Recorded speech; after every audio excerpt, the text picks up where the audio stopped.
Kami dari tim Sahabat Laut telah sampai di Pulau Nasi ya. Kita sekarang di pelabuhan apa kan? Lampung.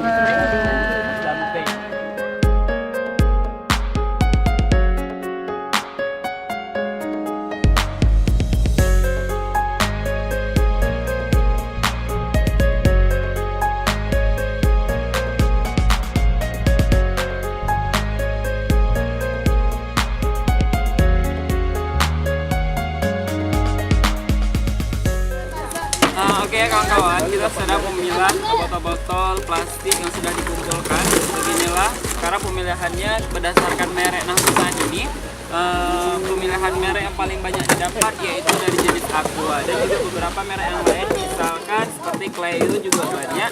Sedangkan misalkan Presti dan merek-merek dari luar negeri juga nggak kalah banyaknya di pantai ini ya. Oke, sekilas info.